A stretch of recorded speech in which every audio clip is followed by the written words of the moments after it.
with demand expected to come back, the question remains, does this mean the economy is back on track? Companies now, after experimenting with offshore in places like India, Philippines, and Poland, want to bring those jobs back. We invest in the U.S. We're the biggest exporter in the country. In the cycle we're in right now, we're creating jobs. From Radio America, it's Neil Asbury's Made in America, the show that explores American industry, large and small, and promotes American-made products everywhere. Put Neil Asbury's Made in America to work for you. A very big welcome to you today. I'm your host, Neil Asbury, together with co-host Dr. Rich Rothman. Rich, you know, the costs for average Americans, everyday Americans, for our small businesses, for our entrepreneurs, is going up, up, up, up. And I don't know where it's going to end. I mean, we're going to talk in a little while about inflation and the inflationary pressures. We got an interesting soundbite from President Biden on that we'll play here in just a moment. But there's a news report out this week that rents. I mean, we talk about all kinds of things going up. We're talking about groceries. We're talking about fuel. I mean, go into any store right now, you see the shelves are empty. The supply chains are all gummed up. You know, the freight costs, oh my God, freight costs, how they are increasing not only over the oceans, but here within our own borders. You can't get chassis. You can't get trucks. There's no drivers to drive the trucks. It's absolutely incredible. And there's a news report here. Rents across America are up 11.5%. And in some cases, even higher, 31%. Up to 31%. In certain markets. We're talking about rents going up. But we were warned about that. We had a couple of folks from the National Association, the Rental Association, and they were saying exactly that what's happening right now, by keeping people in the homes that have defaulted over 6 months, 7 months, 8 months, rents are going to go up eventually because the landlords are going out of business. They need to recoup their money. Yeah, it's amazing. Well, you're talking about the moratorium on evictions, right? So the entrepreneurs and small businesses and just everyday Americans who have a rental property, you know, part of the American dream. That's what they wanted to do. Paying a mortgage. It's turning into a nightmare. But Rich, you know, we're seeing all kinds of problems within our food service industry, our hospitality industry, our restaurants. I mean, everybody's struggling, and to get labor, to get people, I mean, it's almost impossible. And how much do you have to pay? Yeah, because we've paid people to stay home for so long, they make more money from staying home. There's nobody left to work, and yet the American taxpayer is taking it on the chin. Because where's this money coming from? It's coming from you and I.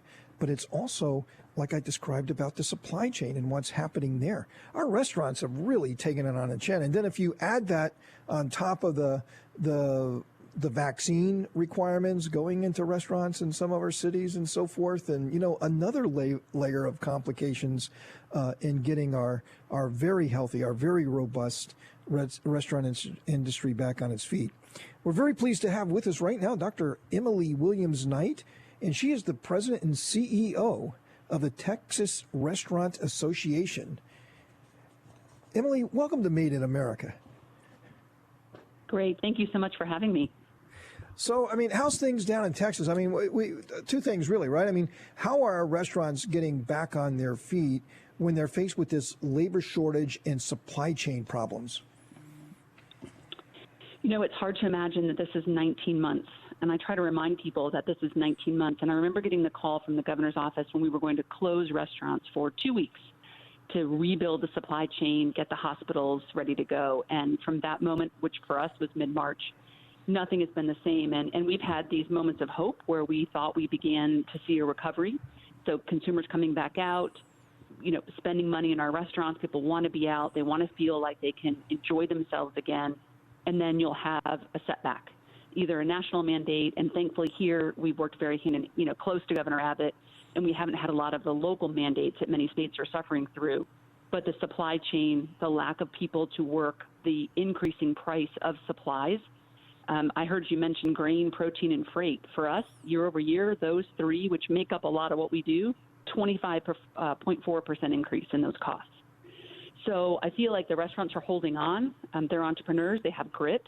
But at some point, something has to give. I mean, they have just been hit over and over and over, and 8 out of 10 are small business owners. These are not large corporations.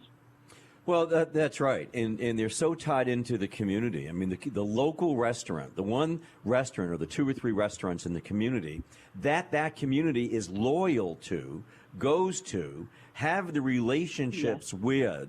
I think, though, I mean, the large chains to a degree, because they're so well capitalized, to a degree, not the individual ones, but the corporate ones, can survive. They can handle this, I think. Maybe. You can tell us about it. But the local restaurants, they're mom and pops. I mean, this is the backbone in the United States. And this is the one industry I could see that got hurt so bad and continues to get so badly hurt is the restaurant industry. And it's across the board, whether they're mandated to pay $15 an hour when they're, the gross profit margin in a restaurant is probably very thin. They're forced. Now they're forced to uphold laws and check people and make sure they have vaccination. I mean, this is like 1939 in Europe. We're going to make sure you have your passport to come here, because if you don't have it, we're not going to serve you. You're a second-class citizen. I mean, that's what's happened. And it looks like the restaurants are on that front line, and they take the hit. No, I've had so many people say to me, Emily, why do you think restaurants have been the punching bag? And the only thing I can think of is that when we closed restaurants, it was almost a national closure. And I think that by doing that, which if we revisit that probably wasn't the right decision, it really became that restaurants were unsafe. And so now there's this common thread by some that going to a restaurant is unsafe. But we all know there is no evidence. There's no evidence that restaurants are spreading COVID. But instead, we're providing mandates. The President Biden's mandate this week that he has, DOL and OSHA working on, the restaurants would be implementing that. So again, you're putting more on a small business owner that in many cases has 30 to 40% less staff than they did in 2019. And so I think if you talk to a restaurant owner, it's unfair, right? They use the word unfair. It's like we're just trying to survive. And by the way, nationally, we provide 52% of the food that you consume as an American. That you got to have restaurants functioning in order even to feed people at the basic level. Yeah, very good point. Incredibly good point. And as we talked about just a moment ago, how rents are going up, how the cost of everything's going up, the cost of labor is going up. So how are the restaurants in Texas passing that on? Can they pass it on? Are they taking it out of margins? I mean, there's only so much you can do, especially with all your costs going up. I could just sense, where I go is that food costs going to a restaurant is definitely a lot more expensive. I could just feel it, It's like I can't tell you on every individual menu item, but I could just see what the checks are, and I could really sense that they have no choice but to pass this on. That's right. And we are seeing the check average. We're on track right now as an industry to have the highest price increases since 2008. Whether it's limited service or full service, it's anywhere from about 4.7 to just under 7%, and that's only through August. So restaurants try to sort of hold the line as much as they could, but if they're seeing products go up 34, fats and oil, poultry. We've heard about the wing shortage, right? 23% increase year over year. At some point, in a very 8-9% margin business, they're going to have to pass that on, and so you are starting to see that. You also have all of the cleaning and sanitization and investment and capital investment that they have to make to absorb delivery and alcohol to go and groceries and all the innovation that happens. They're also absorbing all of that. And to date, they've got $27.6 billion in a fund that ran out of money in 2 weeks called the Restaurant Revitalization Fund. And so, if you think about what they're trying to stare at, many of them kicked a lot of expense down the line. And so we are seeing closures right now because they, just tried to hang on, defer loans, defer rent payments, defer suppliers. And now that's all come back together again. And that's why we're still seeing these small businesses close at such a high rate. Well, I was going to follow up exactly what you just said. In your state, and Texas is a magnificent state. I mean, you have a great governor. It is. But what percent do you think of the restaurants have gone out of business of your association? What's the failure rate right now? About we estimate we had at the start of 2020 there were about just shy of 50,000 restaurants, so second most behind California in the nation. We had 1.3 million employees, so a very big employee base, and about $70 billion to the Texas economy. As we sit here today, we think just under 9,000 of those restaurants have closed for good or for the long term. And if you extrapolate that across the U.S., it's just under 100,000 restaurants have closed for good in the pandemic. Well, Emily, we really appreciate you being on the show. And unfortunately, we're out of time, but we'd like to check back with you to just see how Texas is doing, because if Texas isn't doing good, we all aren't doing good. It's such a pro-business state, pro-entrepreneurs, pro-small business state. And, Texas is just so fundamentally important to the health of our nation. So thanks for being with us. It is. Yeah, thanks for having me. Dr. Emily Williams-Knight, the president and CEO of the Texas Restaurant Association. Stay with us. Dr. Rich and I got a lot more to share with you. Made in America.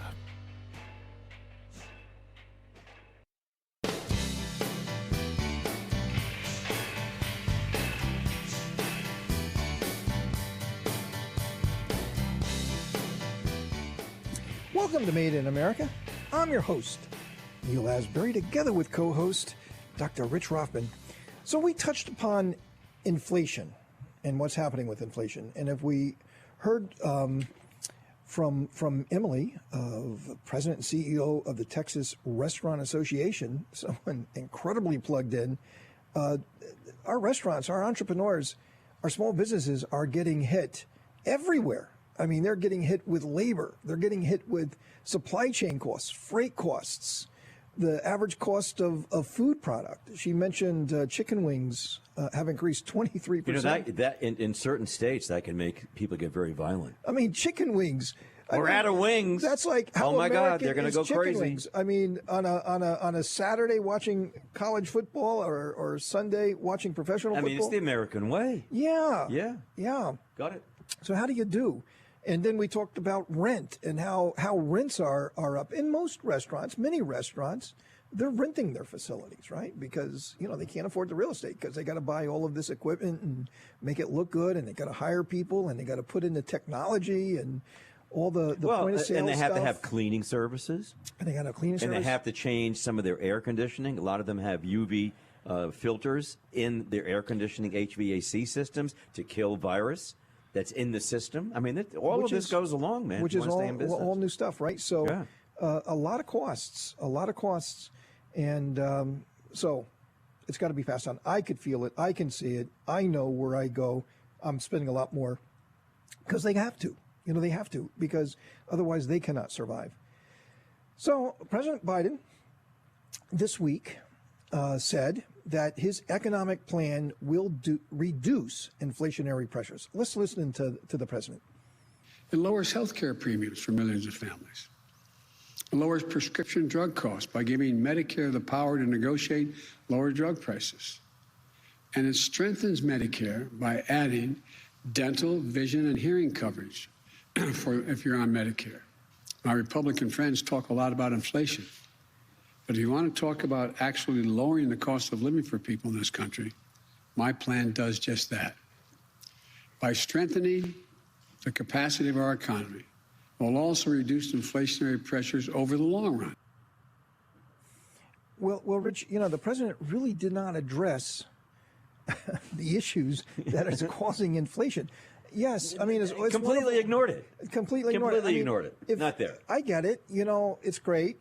And I guess what the president was saying is that, hey, let's expand upon Obamacare, and we're going to have prescription drug prices could possibly come down as a result. By the way, both parties have been pushing prescription drug prices and reductions and letting Americans to buy prescription drugs wherever they can get them at the lowest possible cost. I mean, this has been going on and bantering around in our Congress for how long? Both parties have been wanting that to happen. I know that was an initiative by President Trump as well, but there is a very, very powerful pharmaceutical lobby that seems to, be able to shut that down. So if that happens, Trump was doing that. Trump was trying very hard to do that. Right, he took a lot of heat for that, by the way. Right, and okay, but the point is that this has been around for a long time, reducing prescription drug prices. That is not the problem we are facing now with inflation. The inflation discussion is so much larger than that. We just heard from the head of the Restaurant Association in Texas in all the costs. Did she once mention prescription drug prices? No. She was mentioning labor costs, rent, food costs, fuel costs.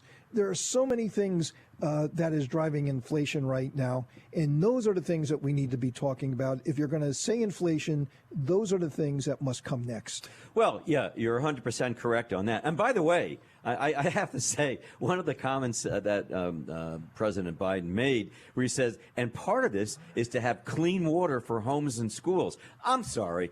Do you know any home or school that you can think of right now that doesn't have clean water? I mean, are we living in some third world country, fourth world country? There's been issues, but I think that every American can agree that having clean water is a really great idea. It's a wonderful idea. Who's against that? No, it sounds great. And a puppy for everybody. Get back, to Saunders.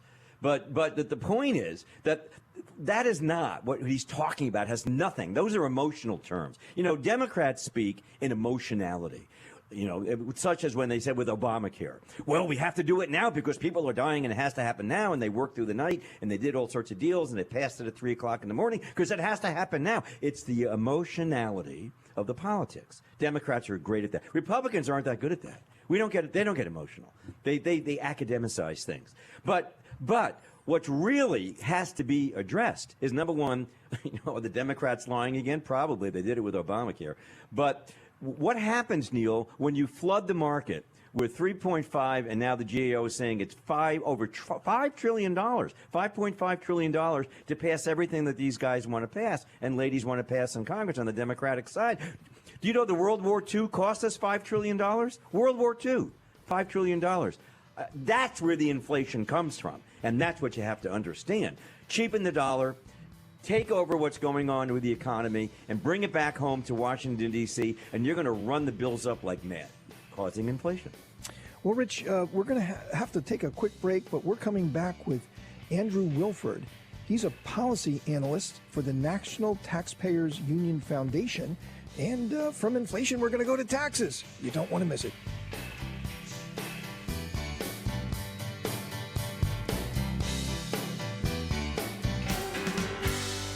Made in America.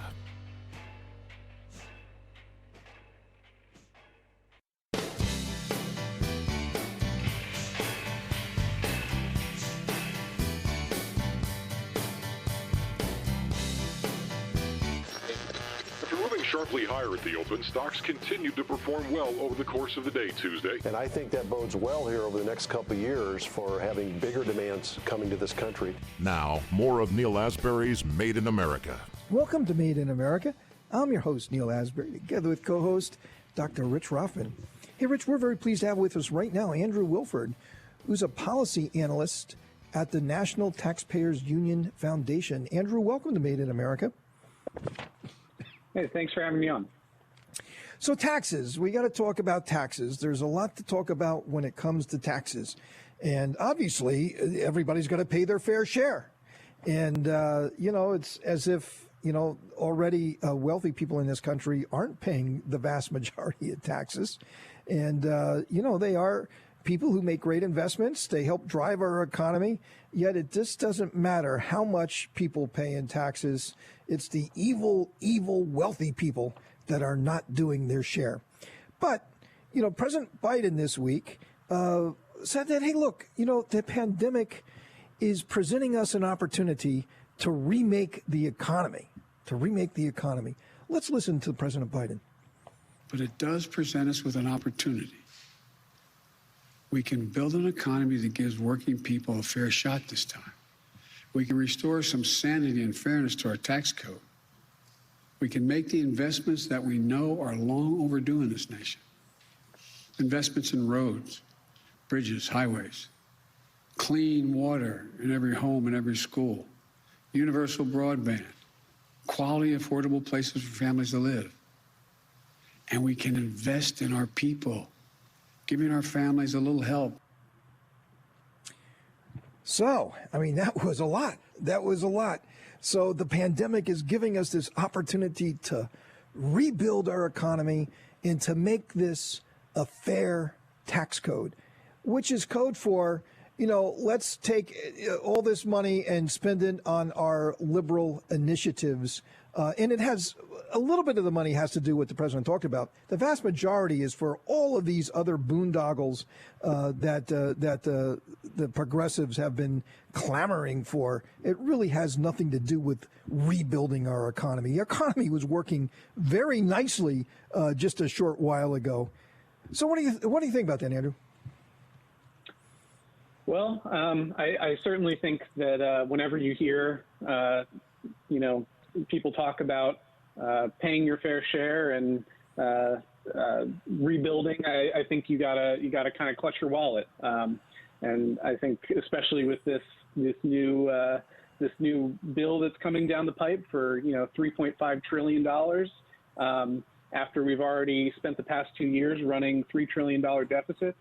I mean, future generations have to watch out. Well, yeah. I mean, Rich, it's wealth redistribution. That's exactly what. To remake the economy is wealth redistribution. I mean, that's what it's code for. And then there are so many, subliminal messages in the main message he was giving them. I'm sure Biden doesn't even understand that, but because he's reading it. And if he starts over again, he gets lost. But having said that, so here he's out there. He's saying fair share. Got to have a fair share for everybody. Redo the tax code. I love the word investments because they're not really, but investments. Clean water because everybody wants that, including your pet fish. The broadband for everybody. A place to live for everybody. Invest, and then you have to get quiet about this, and you have to go investing in people because that's the latest thing that presidents do. They whisper to everybody, which I've never heard before. It's remarkable. And so what I think of right now is that if David Lean was alive, this would be Dr. Zhivago 2.0. That's what it comes to me. This is what I think of. And along the way, as you just pointed out, and Andrew, I mean, you have to agree with us, the subliminal message is it's the bad corporations, it's the bad rich people that are really causing it. So you have more divisiveness, which really makes all this work even more. What do you think, Andrew? Sure. I think corporations are always a favorite target. We like to pretend that taxing corporations only hurts corporations, but that's just not the case. I mean, workers bear a lot of the brunt of the corporate tax, and whenever you hear this sort of thing, you should be worried about your salary. That's what corporate taxes hurt. And let's talk about what's starting to be written, right? I mean, the House Ways and Means Committee has started to put some structure on what this tax increase will look like. And I've read just in the last couple of days that they're proposing capital gains goes from 20% to 25%, and that it's actually retroactive to earlier this week. So despite, not even having a bill that's passed and so on. So we're even saying, as of a few days ago, this thing is already in place, right? So it's not like you can do anything to plan for it. Now, I don't think that that's going to survive. But Andrew, who's that going to hurt? It's going to hurt everybody that's got a 401k. It's going to hurt every pension fund. It's going to everybody who's got a retirement plan.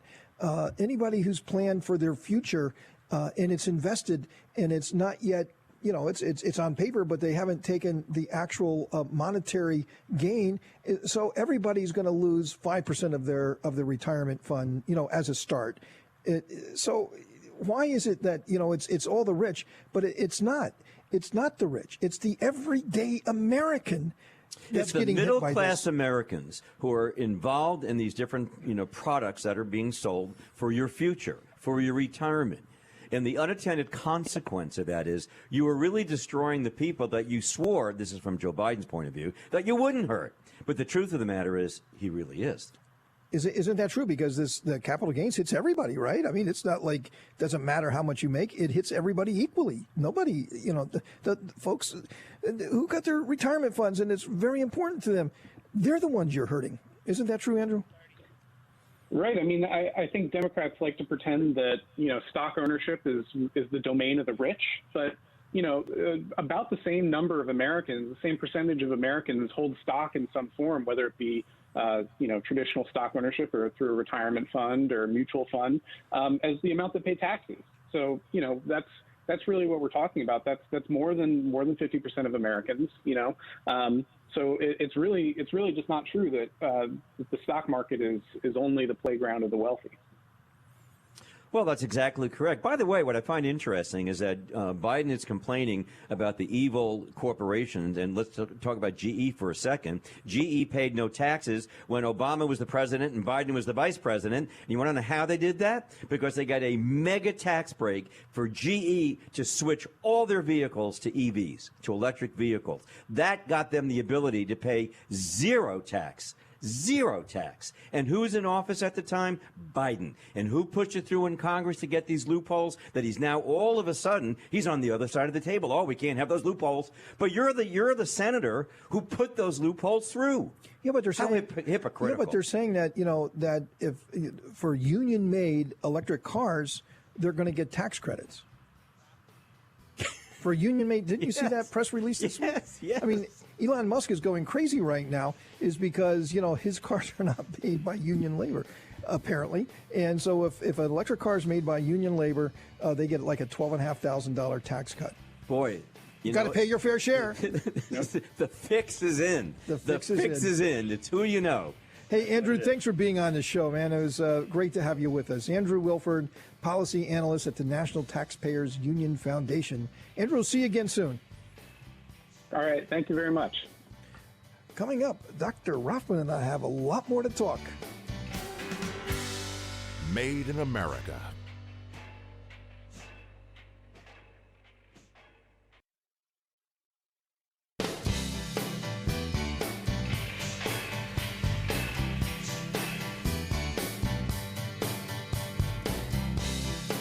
Welcome to Made in America. I'm your host, Neil Asbury, together with co-host Dr. Rich Rothman. So, Rich, let's not leave taxes so quickly, because there is a major tax code overhaul going on right now. It's in the House Ways and Means Committee. Obviously, since the House is controlled by the Democrats, I mean, it's a very, very powerful committee. I mean, they control taxation. I mean, what is more important than that? You remember our good friend Congressman Kevin Brady back when the Republicans controlled the House.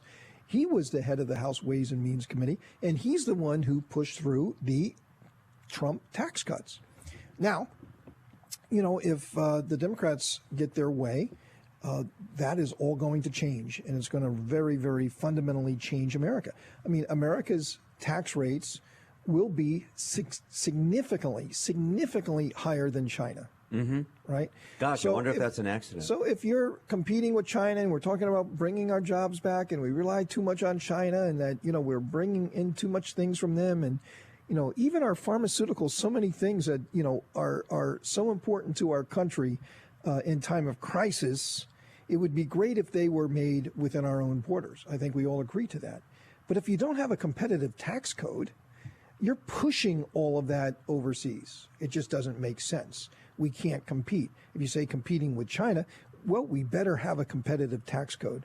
Let's listen to House Minority Leader Kevin McCarthy this week talking about the Democrat tax plan. But the biggest fear I have is the global minimum tax. They are going to make jobs leave America because the effective rate is going to be about 19%.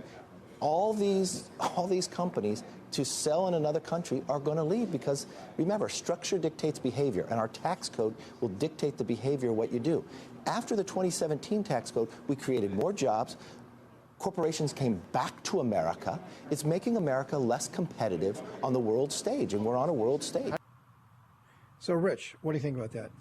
Well, I think it's outrageous. I mean, I think personally the reason Biden was pushing, with Yellen helping, this global minimum tax was to take the eye off of America. and not let people realize what was really going on. You were making the other countries look like they're taxing the folks as well, while our taxes aren't going away. They're still going to pay taxes here. But now there's a global tax rate, and as you pointed out, the net effect is a 19% surcharge and everything. It's a very vile situation for us because, listen, you just said, you made a very good point. We are still, let's talk about pharmaceuticals. 70% of our drugs still come from China. During the pandemic, we knew we had a problem because our pharmaceuticals were coming from China. Our face masks were coming from China. And what have we done about it in reality? I don't think we've done anything about it right now because they're still coming from China. As of this week, they're still coming from China. So this whole scenario where we're supposed to be doing something to make it more advantageous to be here really isn't happening yet, Neil. It isn't happening. And when you have these taxes that are higher than China, and China's the number one economic, group out there that's going after what we've got. They want what we've got. And you know what? They're not going to give up. They're looking long term. This is not a good place for us to be in. That's right. And, competitive tax codes are very important. And we started to get there. Now, with the Trump tax cuts, there were still a number of countries that we compete against in Europe that had more competitive tax codes. But now we are going in the opposite direction. Going to make it a lot harder for our entrepreneurs. Going to make it a lot harder for our small businesses. We talked about small businesses earlier today and how fundamentally important they are to our economy. In every segment of our economy, there's not one segment of our economy where small businesses don't play a outsized role in making this country competitive and creating jobs along the way. And now we're just going to take their money. We're going to take their hard-earned money. The most productive part of our economy are small business entrepreneurs, our risk takers. We're going to take their money that they worked hard for, that they're very, very willing to reinvest in their companies to continue to grow and create jobs. And oh, by the way, bring our manufacturing jobs back to the United States and set up factories and manufacturing for all sorts of things, including pharmaceuticals, right here in the United States. So now you're just telling them, hey, look, that's great. You got to pay your fair share. You didn't earn that. You didn't make that. You didn't do that. And so therefore, we're going to take that away, and you're not going to have that to invest in your company anymore. But instead, we're going to have some bureaucrats in Washington who's going to be making better decisions than you can make with this resource, with this capital that's so important. It's important, but it's important to invest correctly, not incorrectly, like those folks in Washington will do. Rich, we're going to be back in just a moment for more of Made in America.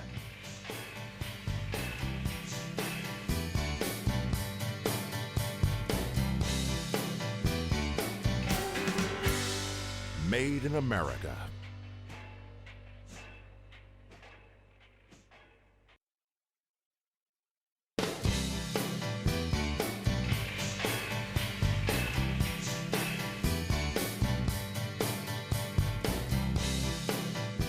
Welcome to Made in America. I'm your host, Neil Asbury, together with co-host Dr. Rich Rothman. So we talked a lot, Rich, today about remaking our economy. Well, that's what they want to do. And the pandemic, because of the pandemic, we got to remake our economy. And when we talk about remaking our economy, obviously we're talking about taxes and how we're making investments in our country. And in the case of this $3.5 trillion social engineering wealth redistribution project that the Democrats are cooking up, $3.5 trillion. Where's that money coming from? Well, it's coming from strokes of a keyboard. It's just taking your wealth, your investments, it's taking your retirement funds, and it's devaluing them. That's what we're doing. We're just devaluing everybody's life savings, and that's where this money's coming from, because where else is it coming from? It doesn't exist. Well, that's where it's coming from. No. It's coming from those who can. It's coming from the ether. It's coming from those who can to those who don't. Well, and then they say, okay, we're going to tax, and we're going to tax, and we're going to retax. But the fact is, not even the Democrats are now communicating in telegraphing that this money is actually coming from taxes because there's not enough taxes to raise in order to raise that amount of money. It's coming from the air. They're just going to create. Now, are they going to get part of it through taxes? Yeah, they're going to get part of it through taxes, but this is such an overwhelming number. It's such an overwhelming number. It can't be made up with taxes. Not even if you get rid of the Trump tax cuts, which, by the way, in many levels, especially for those who have pensions and retirement funds and are about to retire, the Trump tax cuts were very, very good for tens and millions, hundreds of millions of Americans who are planning to retire one day. But, it's talking about remaking the economy, Rich, too. I mean, it's in their vision. And one of it is climate change, right? I mean, or what they want to do let's call it another thing, what they want to do to the fossil fuel industry, which is basically decimated. The fossil fuel is the evil industry. Poor dinosaurs are getting such a bad rap. And so President Biden this week had a comment about climate change and saying that we're past debating climate change. Here's the president. I hope we're past debating climate change in this country. Now we have to act, and we have to act fast. And my plan does that.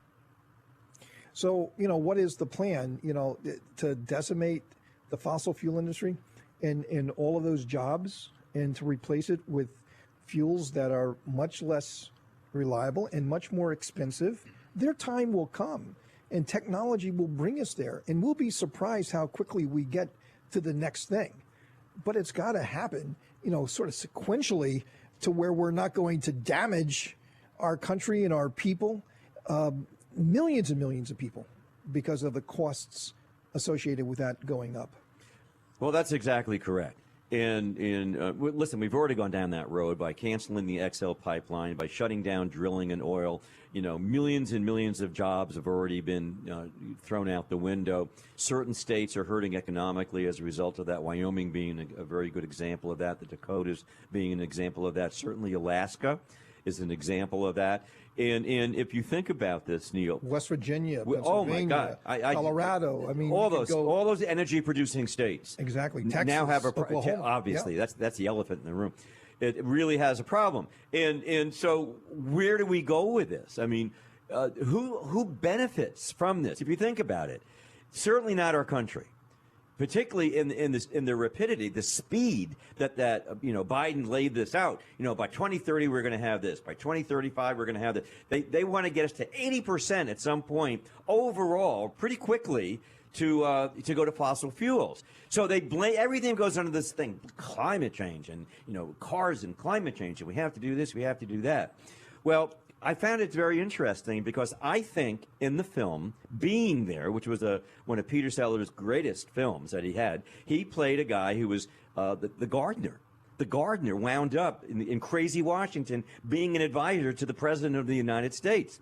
And he actually, this is many, many years ago, he actually came up with the answer of what climate change really is. Listen to this. In a garden, growth has its season. First comes spring and summer, but then we have fall and winter. And then we get spring and summer again. That's the way it goes. That's exactly, that's the way it goes. That is climate change. It goes up, it goes down, it goes up, it goes down. I think Peter Sellers summed it up pretty good. Unfortunately, though, we're out of time. We're going to be back again next week for another adventure of Made in America, where we never stop fighting for your jobs.